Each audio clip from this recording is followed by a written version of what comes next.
नमस्कार, आप सभी का बहुत स्वागत है। मैं हूं आपके साथ माजिद अंसारी। राजस्थान में सियासी संग्राम छिड़ा हुआ और इस बीच आज कांग्रेस खेमे में एक नई तस्वीर देखने को मिल रही है।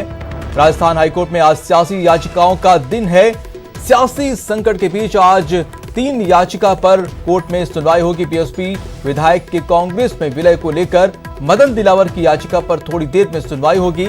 मंगलवार को दिलावर ने नई याचिका दाखिल की थी, तो वहीं बीएसपी के राष्ट्रीय महासचिव सतीश चंद्र मिश्रा ने बीएसपी के 6 विधायकों के कांग्रेस में विलय को गैर संवैधानिक बताते हुए याचिका दाखिल की है।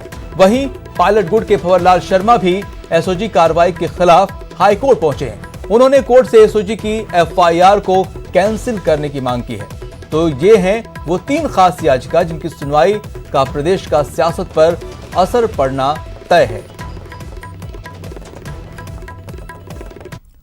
तो वही बीएसपी के विधायकों के कांग्रेस में विलय का मामला हाई कोर्ट में बीएसपी ने दायर की है याचिका। स्पीकर के आदेश को चुनौती दी गई है। कोर्ट में बसपा की याचिका को दिलावर की याचिका के साथ टैग किया है। तीनों याचिकाओं की एक साथ सुनवाई होगी। लंच बाद कोर्ट सुनवाई करेगी। जस्टिस महेंद्र गोयल की अदालत में यह सुनवाई होगी।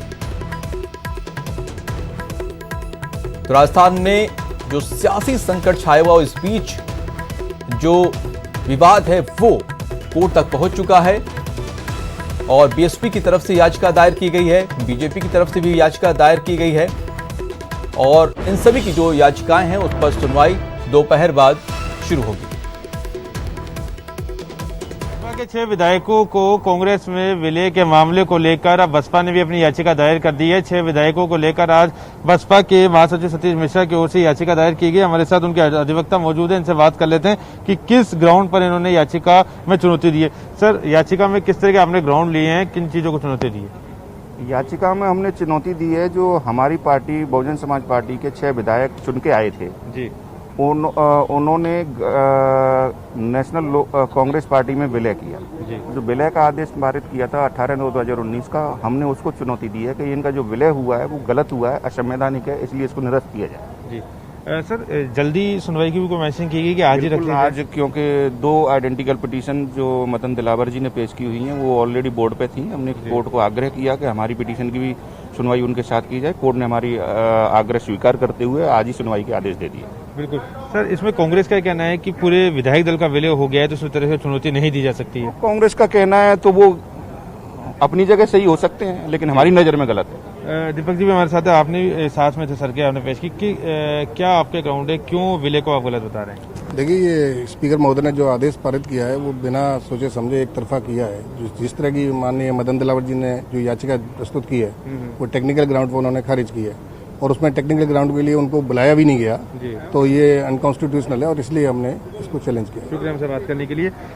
आपसे दीपक कैन और दिनेश गर्ग जिन्होंने बसपा की ओर से याचिका फाइल की और इनका कहना था कि किसी भी तरह से विलय को जो है संवैधानिक नहीं बताया जा सकता। जो प्रक्रिया विलय में अपनाई गई है वो प्रोसेस पूरी तरह से जो है असंवैधानिक है और इसी को इन्होंने चुनौती दी है और कोर्ट ने इनकी याचिका को अब टैग कर दिया है मदन दिलावर की याचिका के साथ। यानी अब इन तीनों याचिकाओं की एक साथ जस्टिस महेंद्र गोयल की कोर्ट अदालत जो है वो आज सुनवाई करेगी। और चलिए अब देखते हैं खबरें फटाफट अंदाज में। राफेल लड़ाकू विमान की पहली खेप आज भारत पहुंचेगी। दोपहर 2 बजे के बाद 5 राफेल विमान यूएई से उड़ान भरते हुए अंबाला में लैंड करेंगे। वायुसेना प्रमुख air chief marshal RKS Bhadauria Rafale विमान को रिसीव करने पहुंचेंगे। एयर चीफ मार्शल पायलटों से भी मुलाकात करेंगे। अंबाला एयरफोर्स स्टेशन के आसपास सुरक्षा के कड़े इंतजाम किए गए। एयरफोर्स के आसपास धारा 144 लगा दी गई है। साथ ही फोटोग्राफी और वीडियोग्राफी पर भी प्रतिबंध लगाए गए हैं। अंबाला में आज हल्की बारिश की आशंका जताई जा रही है, जिसके चलते राजस्थान के जोधपुर में राफेल विमान को उतारने की बात कही जा रही है। जोधपुर एयरफोर्स स्टेशन पर भी तैयारियां शुरू हो गई। फ्रांस से करीब 7000 किलोमीटर लंबा सफर तय कर आसमान के सिकंदर को अंबाला ला रहे हैं। पायलटों में राजस्थान के जालोर के पले बड़े विंग कमांडर अभिषेक त्रिपाठी भी शामिल हैं। जालोर के ब्रह्मपुरी में शुरुआती शिक्षा लेने के बाद जेएनयू से एमएससी करने वाले अभिषेक की राफेल की उड़ान को लेकर पूरे जालोर शहर में खुशी का माहौल है। मित्र, रिश्तेदार, पड़ोसी और जालोर वासी अभिषेक की यादों को सोशल मीडिया पर शेयर कर रहे हैं। जम्मू कश्मीर में सुरक्षा बलों ने मुठभेड़ में 2 आतंकियों को ढेर कर दिया है। ये मुठभेड़ राजौरी के नौशेरा सेक्टर में हुई, जहां सेना ने 2 घुसपैठियों को मार गिराया, जबकि 1 आतंकी घायल हुआ है। पीएम नरेंद्र मोदी आज सरकारी बैंकों के अधिकारियों के साथ मंथन करेंगे। इस दौरान देश के वित्तीय हालात पर चर्चा होगी। ये मीटिंग वीडियो कॉन्फ्रेंसिंग के जरिए होगी। Actor Sushant Singh suicide case में उनकी दोस्त रिया चक्रवर्ती को आज पुलिस पूछताछ के लिए नोटिस दे सकती है। वहीं सूत्रों के मुताबिक रिया आज अग्रिम जमानत के लिए कोशिश कर सकती हैं। सुशांत के परिवार ने पटना में रिया चक्रवर्ती समेत 6 लोगों के खिलाफ सुशांत को खुदकुशी के लिए उकसाने और धोखाधड़ी का आरोप लगाया है। पटना पुलिस इस सिलसिले में रिया के खिलाफ कार्रवाई के लिए मुंबई में। वहीं सुशांत सुसाइड केस सीबीआई जांच की मांग तेज हो गई है। दिवंगत अभिनेता के भाई और विधायक नीरज बबलू की महाराष्ट्र सरकार से सीबीआई जांच की मांग की है एलजेपी सांसद। और चलते हैं पीसीसी चलते हैं, यहां पर सीएम अशोक गहलोत संबोधित कर रहे हैं। हमारे सेक्रेटरी आईसीटी बंसल जी, काजी साहब, देवेंद्र यादव जी, तरुण कुमार जी, यहाँ पर मोहन प्रकाश जी, वरिष्ठ नेता, आईसीटी के हमारे सेक्रेटरी जुबेर खान साहब, किशन भूषण जी, कुलदीप इंदिरा जी, यूथ कांग्रेस अध्यक्ष डॉक्टर पी कल्ला जी, डॉक्टर चंद्रवानी जी, यूथ कांग्रेस के नवनियुक्त अध्यक्ष गणेश बोगरा जी, एनएचयू के अध्यक्ष अभिषेक चौधरी जी, सेवा दल के अध्यक्ष हेम सिंह शेखावत जी, महिला कांग्रेस अध्यक्ष बहन राना रियाज जी, रामेश्वर चौधरी जी, सांसद वीरेंद्र डांगी जी, पूर्व हमारे केंद्रीय मंत्री नमोनारायण मीणा जी, महादेव सिंह जी, राजेश कटारिया जी, उपस्थित विधायक, वरिष्ठ कांग्रेस। अभी विस्तार से आपको पांडे जी ने जो बात कही, क्योंकि मुझे अभी राजभवन जाना है, इसलिए मैं अपनी बात संक्षिप्त में क्या करके, क्योंकि आप भावना सब समझते हैं कि मैं पहले भी मैंने कई बार आपसे चर्चाएं करी है, आप रोज सुनते हैं, देखते हैं। अभी तो जो माहौल चल रहा है, सबसे पहले मैं अपनी ओर से आप सबकी ओर, हमारे नवनियुक्त अध्यक्ष जिनको सोनिया गांधी जी ने, राहुल गांधी जी ने, आप सबके विचार के आधार पर कमेटी का अध्यक्ष नियुक्त किया है। मैं उनको हार्दिक बधाई देना चाहता हूँ।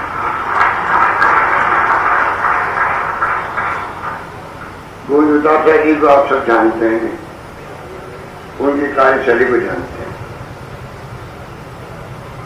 चाहे वो जिला कांग्रेस अध्यक्ष रहे हों, विधायक रहे हों, या असेंबली में चीफ विप रहे हों। हम विपक्ष थे, दूरी साहब हमारे नेता प्रतिपक्ष थे, सुधाकर जी की भूमिका चीफ विप के रूप में थी। उन्होंने अपने असेंबली में अमिट छाप छोड़ी, हर मुद्दे पर उन्होंने जिस रूप में सरकार को घेरा, अपने तमाम साथियों सहयोग से शारीरिक आते जो जिम्मेदारी दी गई इनको, चाहे मंत्री पद के रूप में, चाहे विधायक के रूप में, चाहे जिला कांग्रेस अध्यक्ष के रूप में, चाहे सीबीसी के रूप में, वह खूबी नहीं पाएंगे। इसलिए इनका चयन होना, हम सब उम्मीद करके चलेंगे कि आने वाले वक्त में प्रदेश कांग्रेस कमेटी, जिला Congress committee, block Congress committee, तमाम कार्यकर्ताओं को एक मैसेज दिया है इनके बनने का, जिसकी झलक आप देखी होगी जब 4 दिन पहले धरना दिया गया, जब हम लोग राजभवन गए थे, तो स्वतः कांग्रेस में मैदान आया और कई आम जनता के लोग भी आकर शामिल हो गए। इसके मायने हैं कि जो इश्यू चल रहा है राजस्थान के अंदर, अभी जिस प्रकार से सरकार को अस्थिर करने का षड्यंत्र चल रहा है, केंद्र सरकार के सहयोग से, बीजेपी की षड्यंत्र से, धनबर के प्रयोग से, और सत्ता पर जाता है हम असेंबली बुलाए हैं, हमेशा विपक्ष मांग करता है और सरकार के पक्ष जो है उसको रिलेक्टेड रहते हैं, हमें चुप रहते हैं। यहाँ उल्टी स्थिति बनी है, हम कहते हैं हम जाने जाते हैं असेंबली के अंदर, हम चाहते हैं कि जनता को नया कॉन्फिडेंस पैदा करवाएं कि जो माहौल बना है चिंता करने की जरूरत नहीं, सरकार हमारी स्थिर है, मजबूत है।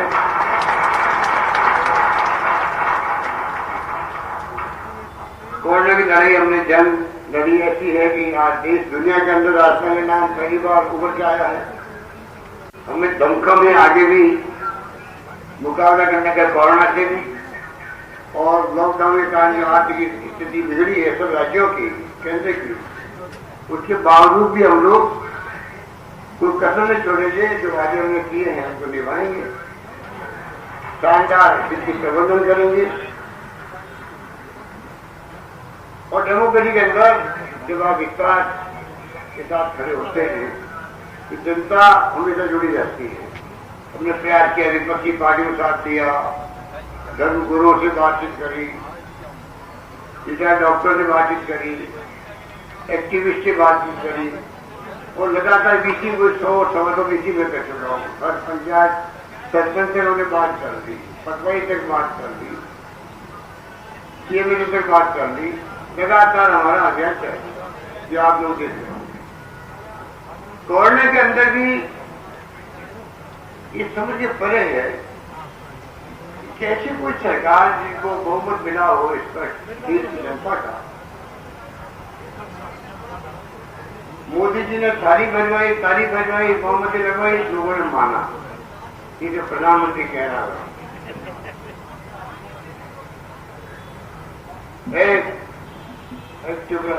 एक ममता मसीदी पहले देखो, पहले ही आते।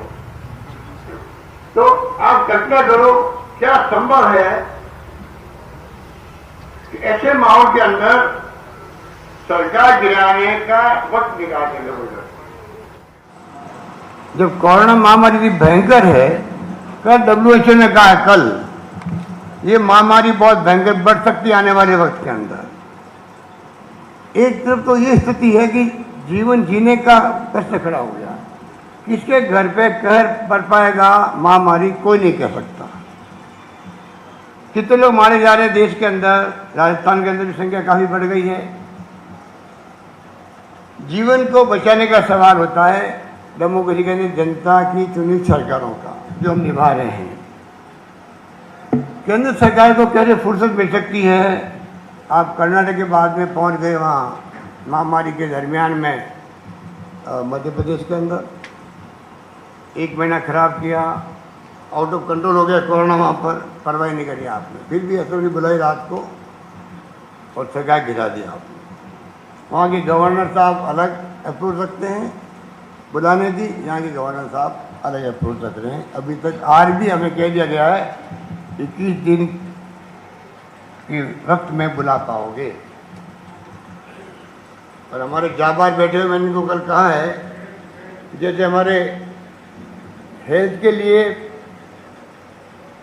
हेल्थ वॉरियर है कोरोना से बचाने के लिए, ये आप सभी वर्कर और हमारे योद्धा ये बैठे हुए हैं विधायक, 15 दिन से एक साथ रहना, लालच में नहीं आना,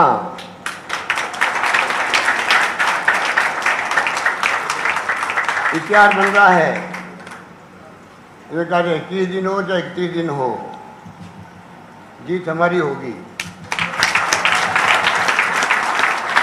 आप सोच सकते हो कि किस प्रकार से क्या सोच है, कैसे निर्णय कर रहे हैं कि आप एक फाइल जाती है राजभवन में कैबिनेट के प्रस्ताव की और साइन होकर वापस आती है, इतना ही काम होता है गवर्नर का।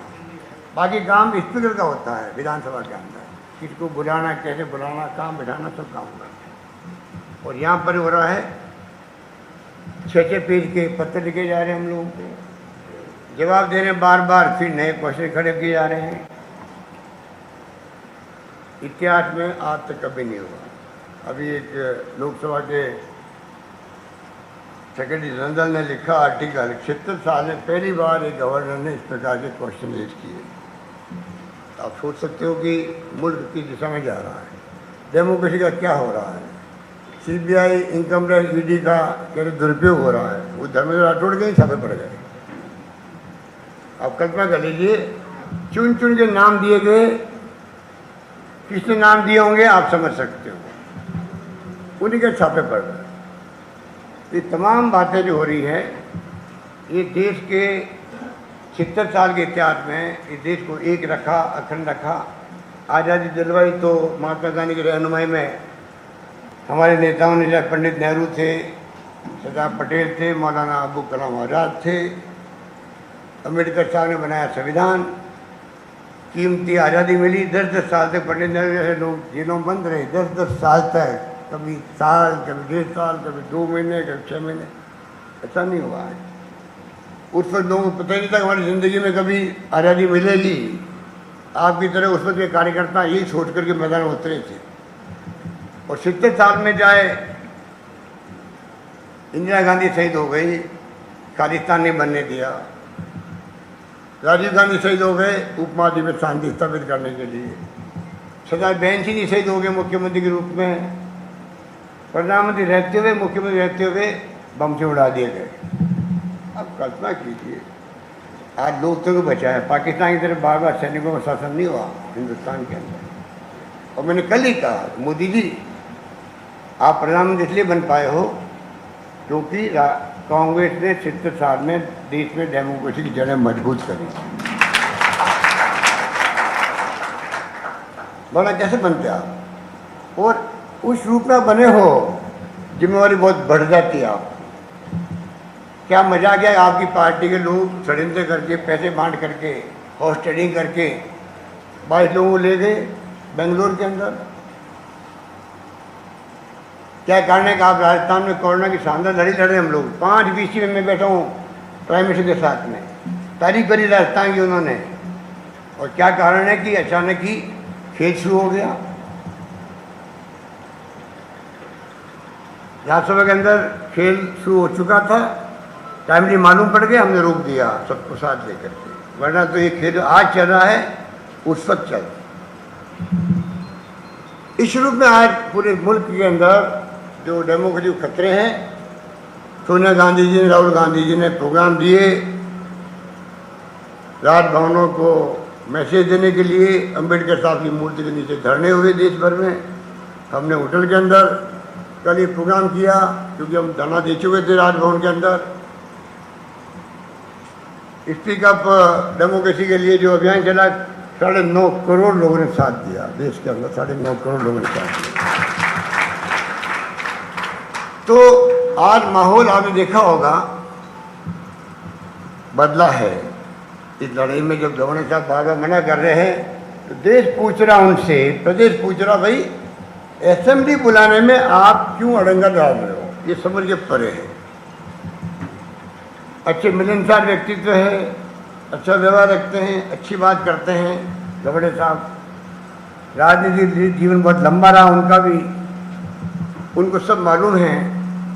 तब आप किसके इशारे पे कर रहे हो, किसके इशारे पे आप कर रहे हो, आप भी समझते हो, मैं भी समझता हूँ, उनकी आत्मा भी समझ रही होगी।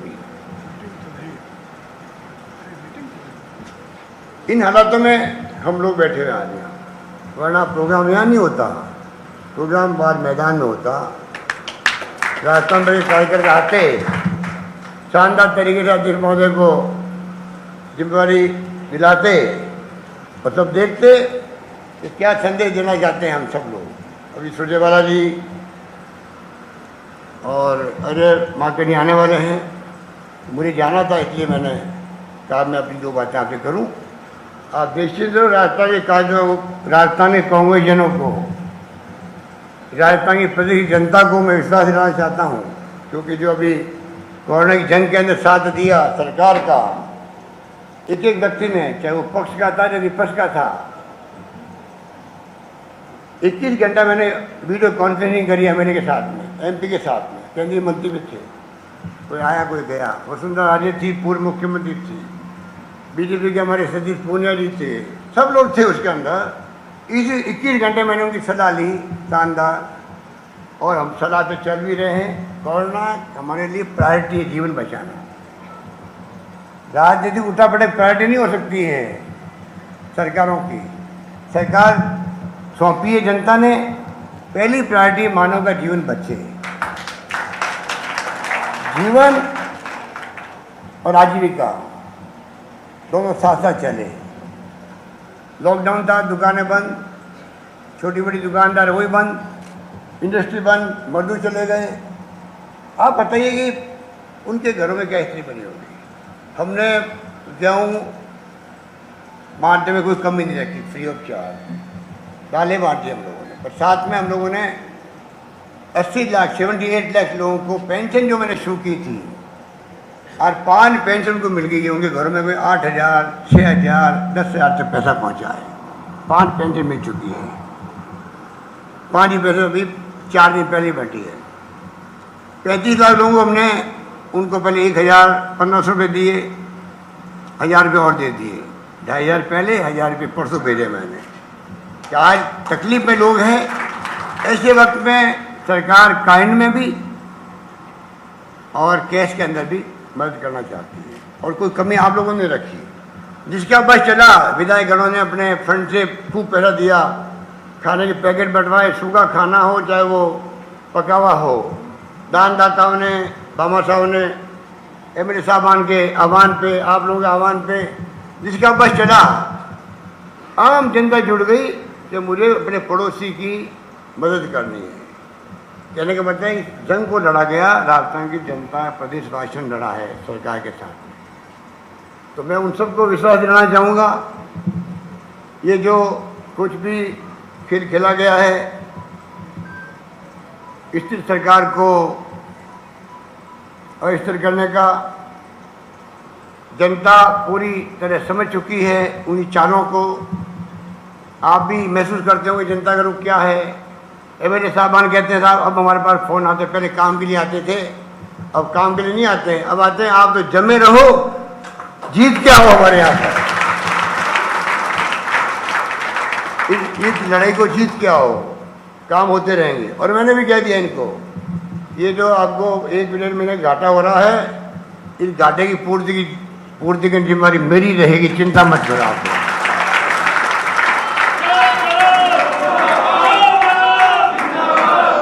आपके घाटे की पूर्ति ब्याज सहित करूंगा, निश्चित रहो, ब्याज सहित करूंगा।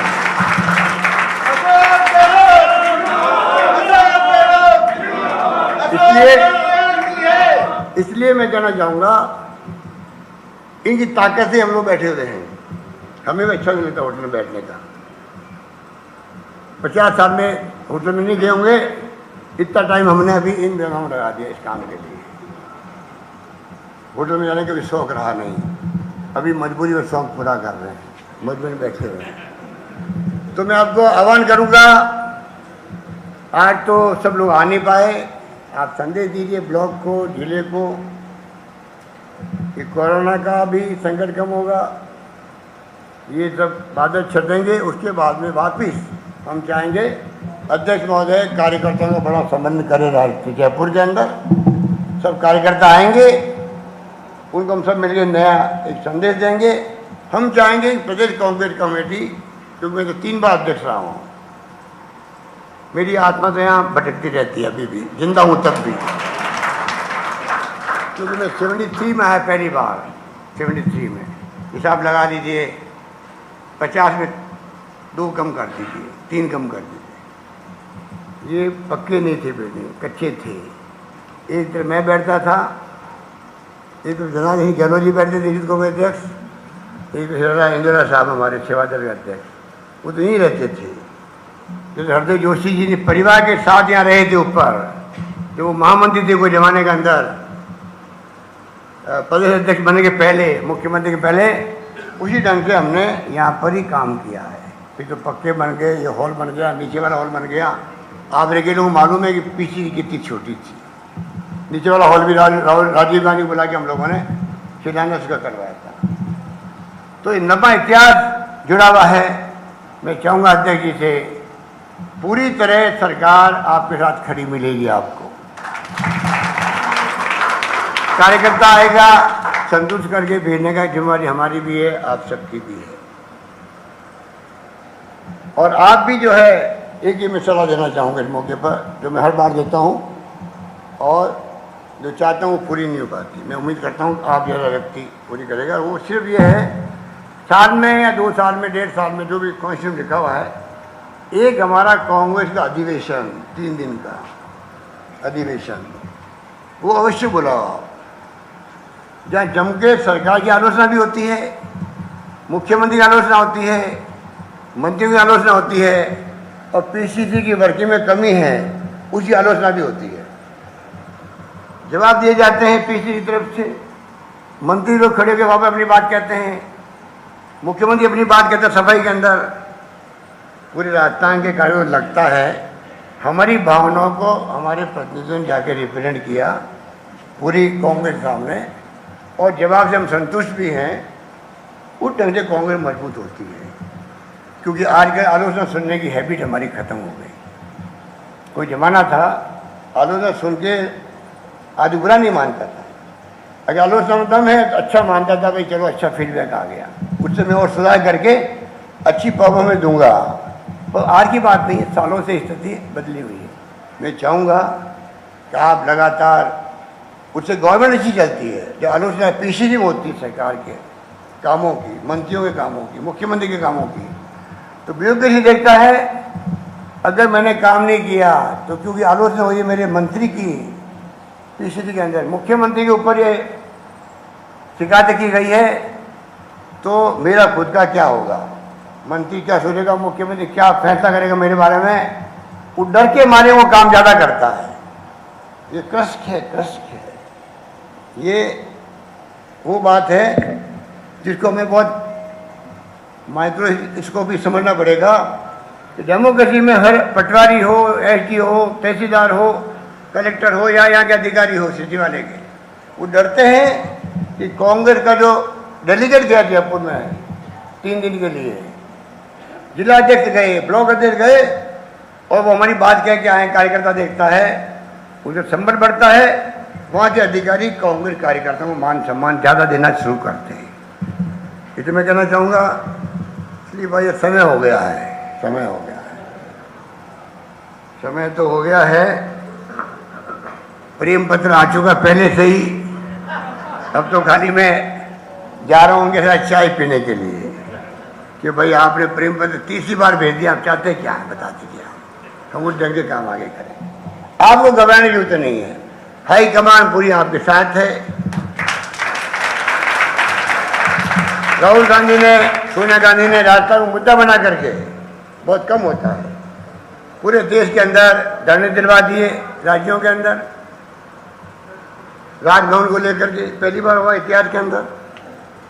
स्पीक अप डेमोक्रेसी का बहुत शानदार अभियान चला दिया, आगे चलता जाएगा। और कांग्रेस, आपने महसूस किया होगा इस आंदोलन के बाद में हमारे कार्यकर्ताओं में तो उत्साह ही है, पब्लिक में भी एक मैसेज गया है, हो क्या रहा है, और पब्लिक आपसे जुड़ रही है, और पूरे देश के अंदर कार्यकर्ता का उठाव हो गया है। और नई टर्निंग पॉइंट हो जाए अगर ये राजस्थान की लड़ाई, जब आप फतेह करोगे, आप मेरे कोई व्यक्ति कह जाएगा देश के अंदर किसी राज्य में, तो राजस्थान के कांग्रेस जनों का मान सम्मान भी आप उस रूप में पाओगे। इस तरह की लड़ाई है ये, इसको जीत के बताना हमें, हम जीतेंगे। और जिन्होंने धोखा दिया पार्टी को, या तो वापस आ जाएंगे, वो माफ़ी मांग ले हाईकमान से, गलती होगी हमारी, हाईकमान फैसला कुछ करे, हमें मंजूर होगा, पर हम चाहेंगे कि जनता के विश्वास को तोड़े नहीं। राहुल गांधी ने कितने भाषण दिए, मैनिफेस्टो बनाया, उसके हमने वादे किए जनता से, वो हमें निभाना है वादों को। इसलिए मैं आपको यही बात कहता हुआ आपको आह्वान करूंगा कि आप लोग दिन रात कांग्रेस झंडा बुलंद हो देश के अंदर, वापस डेमोक्रेसी बचे। अभी डेमोक्रेसी के बहुत बड़े खतरे हैं, कोई जाने नहीं जाने, पहचाने नहीं पहचाने, विश्व पे फैसले हो रहे हैं देश के अंदर। तमाम बड़ी पार्टियाँ आप देख लो कि क्या हो गया देश को। कोई जमाने के अंदर सरकारें बदलती रहती है, पर लगता था विपक्षी पार्टियां मिलकर के क्या माहौल बना रही है। अब तो विपक्षी पार्टियों में दबाव पड़ रहा है, सरकार का, भारत सरकार का, और क्या क्या सीबीआई, इनकम टैक्स, मैंने कहा आपको, ईडी को दुरुपयोग हो रहा है। तो कृपा करके आप लोग मजबूत रहो, हम अब अध्यक्ष जी के नेतृत्व में मिलते रहेंगे और आप लोग सम्मान होता रहेगा। अभी थोड़ा सोशल डिस्टेंसिंग मामला भी है, यहाँ तो आप बैठे हुए हो, कम से कम मास्क लगा के बैठे हो। जिसने नहीं लगाया है वो लगा ले कृपा करके, क्योंकि मीडिया वाले भी गलवा रहे बाहर से, भाई कम से कम मास्क लगवा दो। तो कृपा करके सब मास्क लगा के बैठे, क्योंकि वैसे कुछ नहीं दिखता है, पर जब महामारी होती है, और उसकी व्यवस्था हम सब कर रखी है। रघु शर्मा हमारे स्वास्थ्य मंत्री यहाँ देखते हैं, वो अपनी बात अलग देते रहते हैं। रोज हम लोग वीसी करते हैं, रिव्यू मीटिंग करते हैं। कोई भी तरीके से राजस्थान का नाम जो ऊंचा हुआ है देश के अंदर, वो बना रहे, इसमें हम लोग लगे हुए हैं। ये बात कहता मैं अपनी बात खत्म करने के पहले पुनः मैं अपनी ओर से आप सबकी ओर